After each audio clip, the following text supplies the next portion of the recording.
तो बच्चों आज हम करने वाले हैं क्लास 8 स्टेट लेवल पर जो क्वेश्चन पूछे जाएंगे उसके क्वेश्चन किस टाइप के क्वेश्चन पूछे जाते हैं। तो आज मैं लेकर आया हूं उसी टाइप के क्वेश्चन जो स्टेट लेवल में पूछे जाएंगे। ये मेरे पास किसी एक स्टूडेंट ने भेजे हैं, तो आइए मैं उनको सोल्व करना शुरू करता हूं। मैं हूं हरी सर और आप सभी बच्चे देख रहे हैं आपका अपना यूट्यूब चैनल चलो कदम बढ़ाए। तो बच्चों देखो, अगर आप अच्छी रैंक लेना चाहते हैं या अच्छे मार्क्स लेना चाहते हैं, चाहे आपके फाइनल एग्जाम हो या किसी भी क्विज हो, कोई भी लेवल हो, तो आपको ज़्यादा से ज़्यादा प्रैक्टिस करनी पड़ेगी। बिना प्रैक्टिस के आप अच्छी रैंक नहीं हासिल कर सकते। देखिए, अब find the value find out करनी है। यहाँ पर लिखा है √18 -2√2 और +√50 और -4√2।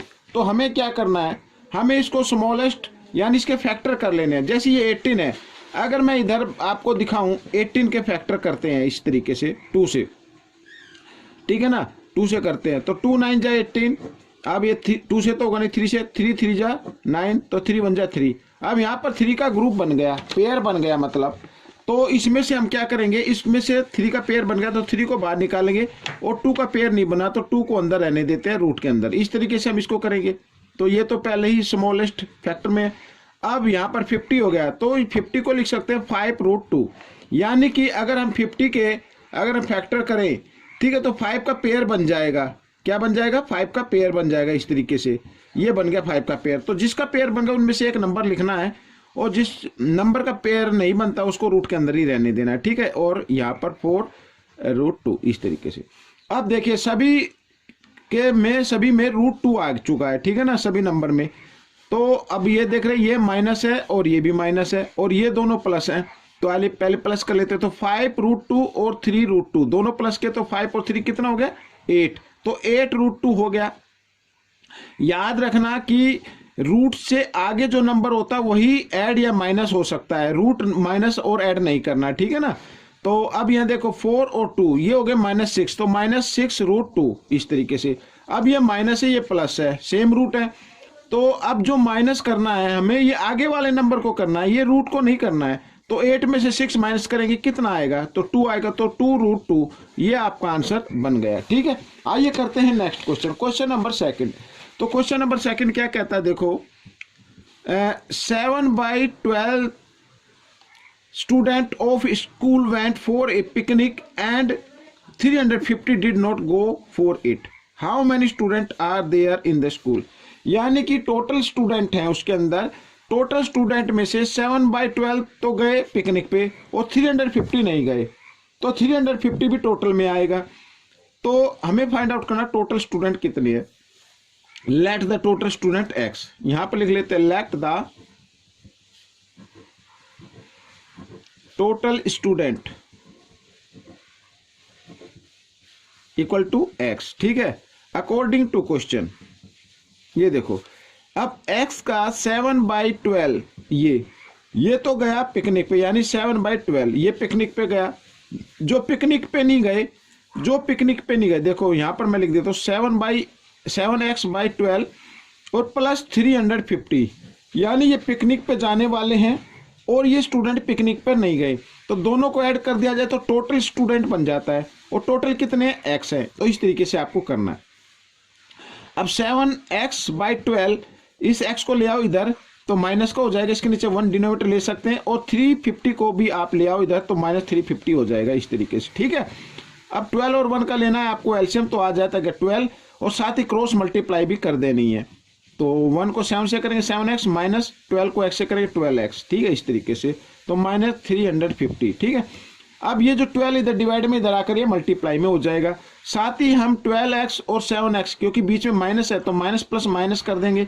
तो 12 में से 7 माइनस करेंगे -5x बच जाएगा इस तरीके से, -350 और ये 12 इधर मैंने जो डिवाइड में तो इधर आकर मल्टीप्लाई में। तो माइनस से माइनस का साइन हम कैंसिल कर देते हैं। जब इक्वल में नंबर सेम होते हैं तो उनको हम कैंसिल कर देते हैं, साइन भी सेम होते हैं तो भी। अब देखो, अब हमें ये इधर है 5x, इधर 350 और 12, तो 5 से इसको कैंसिल कर देते हैं। 5 7 जा 35, 0 की 0 आ गया, ठीक है। तो x इक्वल तो 12 0 0 और 12 7 जा होता है बच्चों 84। तो बच्चों टोटल स्टूडेंट आ गए आपके 884। ठीक है, तो ये क्वेश्चन भी आपका सोल्व हो गया। आइए करते हैं क्वेश्चन नंबर 3। ये देखिए, ये रहा आपके सामने। तो क्वेश्चन नंबर 3 क्या कहता है, देखो बहुत ही इजी है।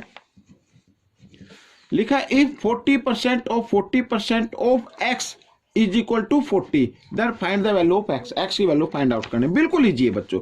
अब देखो 40%, तो 40% मीन्स 40 बाई 100, ऑफ के लिए मल्टीप्लाई का साइन, तो फिर यहां पर आ गया 40%, तो 40% मीन्स होता है 40 बाई 100 और इंटू एक्स, और इक्वल क्या है 40 है, इस तरीके से। ठीक है, अब हम क्या करेंगे, क्योंकि हमें एक्स की वैल्यू निकालनी है, तो इधर 40 रखो, ये 100 और 100 इधर डिवाइड के फॉर्म में है, ये एक्स के साथ क्या है डिवाइड की फॉर्म है, तो इधर आकर ये मल्टीप्लाई की फॉर्म हो जाएगी इस तरीके से। ठीक है, और 40 इंटू 40 ये मल्टीप्लाई में है, तो इधर आकर ये डिवाइड में हो जाएगा, तो इस तरीके से कर लीजिए। तो 10 से ये 10 और इस 10 से 10, 4 से इसको हम कर देते हैं कैंसिल, ये आ गया 10 पे। ठीक है ना, 4 10 40 होता है, 4 से इधर कर देते हैं, ये आएगा 25 पे। तो 25 इंटू 10 कितना हो गया बच्चों, 250 हो गया। तो ये आपका आंसर निकल गया। बहुत ही इजी क्वेश्चन है। आइए करते हैं नेक्स्ट क्वेश्चन। क्वेश्चन नंबर 4, ये भी 8 क्लास का है, स्टेट लेवल में पूछा जाएगा। तो देखो find the value of y, y की वैल्यू फाइंड आउट करनी है if x is equal to 5। ठीक है, तो सबसे पहले हम क्या करेंगे, ये जो इक्वेशन दी हुई है इसके हम फैक्टर फाइंड आउट कर लेते हैं। अब यहाँ पे लिखा 9x स्क्वायर, 9 को हम लिख सकते हैं 3x और ब्रैकेट में डाल के अगर 2 लिख दे तो ब्रैकेट को सोल्व करें तो 9 आ जाएगा, यानी a स्क्वायर, और इसे मान लो b, और ये क्या है b, यानी 16 को लिख सकते हैं 4y स्क्वायर। ठीक है, तो ये a स्क्वायर हो गया, ये b स्क्वायर हो गया, तो ये फॉर्मूला आएगा a स्क्वायर प्लस 2ab और प्लस b स्क्वायर पे। तो प्लस 2a क्या 3x है, ये रहा, और b क्या है 4y है। ठीक है, इस तरीके से, और प्लस b स्क्वायर यानी 4y स्क्वायर, इस तरीके से, और इक्वल टू इधर 3 है और नीचे क्या गिवन है 3x प्लस 4y। ठीक है, अब देखो अगर हम ये 3 2 जा 2 3 जा 6 6 4 जा 24 आ गया ना 24।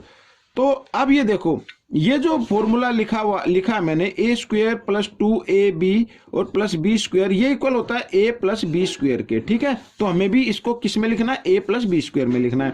तो a क्या है 3x प्लस b क्या है 4y है, और स्क्वायर या तो स्क्वायर डाल दो या इसको 2 टाइम्स लिख दो इस तरीके से। ठीक है, दोनों ही ठीक है, और यहाँ पर 3x प्लस 4y, ठीक है, यहाँ पर ये लिख दिया और इक्वल 3। अब बच्चों ये दोनों कैंसिल हो गए, सेम है। अब यहाँ पर हम इसका आंसर निकाल लेते हैं। अब 3, अब y की वैल्यू निकालने, क्योंकि x की वैल्यू गिवन है बच्चों 5, तो x की जगह हमें क्या लिखना 5, यहाँ पे 3x था ना, तो मैंने लिख दिया 3 इंटू 5 प्लस फिर लिखा 4y, तो 4y और इक्वल टू 3। तो 5 3 जा कितना होता है 15, 15 इधर प्लस में, इधर आकर ये माइनस में हो जाएगा, तो 4y इक्वल 3 और माइनस 15 इस तरीके से। ठीक है, अब यहाँ पर 4y और 15 में से 3 माइनस करेंगे, -12 आ गया। अब 4 से कैंसिल कर दीजिए, 4 1 जा 4, 4 3 जा 12, तो यहाँ पर मैं लिख देता हूँ y की वैल्यू क्या आ गई -3 आ गई। बच्चों ये आपका आंसर निकल गया। अब क्वेश्चन 5 क्या कहता है, देखो यहाँ पर देखो क्या कहता है, ये भी बिल्कुल इजी क्वेश्चन है। A number is 20% more than 50, find the number. एक नंबर है कि वो 50 से क्या 20% मोर है। मान लो 50 से मोर है ना, तो 50 तो लिखना पड़ेगा, इसमें प्लस करना पड़ेगा। ठीक है, किसका 50%, यानी सॉरी 50% नहीं, 50 का 20%। ठीक है भाई, 50 से मोर है तो 50 लिख दिया हमने, इससे ज्यादा तो 50 में ऐड ही करेंगे, मोर है तो ऐड करना पड़ेगा। कितना ऐड करना पड़ेगा, 20% मोर है, किससे 50 से, तो 50 का 20% आप और निकाल लीजिए इस तरीके से। ठीक है, तो 0 से 0 इधर और 0 से ये 0 कैंसिल हो गई। तो यहां पर क्या आ गया बच्चों, देखो 50 और प्लस 5 2 जा 10, ये आ गया, तो नंबर कितना बन गया 60 बन गया। तो ये आपका आंसर निकल गया। वो नंबर क्या है 16। अगर आप चेक करना चाहते हैं कि क्या यही नंबर 6 है, मतलब राइट है, तो आपको क्या करना है, आपको ये करना है, इसको चेक कर लेना है। ठीक है, अब बच्चों देखो यहां पर नंबर क्या है 50 है, और नंबर कितना आया हमारा जो 20% मोर है वो आ गया 60, यानी कितने मोर हो गया, भाई एक 50 है, ये 60, ये कितने मोर हो गया, 10 मोर हो गया, तो 10 को ऊपर लिखना है, और किस में से मोर हुआ है, 50 में से, तो 50 नीचे लिखना है और इनटू कर देना 100%। इस तरीके से अगर आपका 20% आता है तो समझो आपका क्वेश्चन ठीक है। तो आइए, 0 से 0 कैंसिल हो गई, 5 1 जा 5, 5 2 जा 10, 10 इंटू 2, 10 2 जा कितना होता है 20, तो 20%, तो दैट मीन्स ये 60 आपका राइट आंसर है। ठीक है, तो ये क्वेश्चन आपका सोल्व हो गया। तो बच्चों ये था फर्स्ट पार्ट, आपको कैसा लगा मुझे जरूर बताएं, इसमें से देखकर दूसरे बच्चों को जरूर सिखाना है। मिलेंगे नेक्स्ट पार्ट में, टिल देन थैंक यू।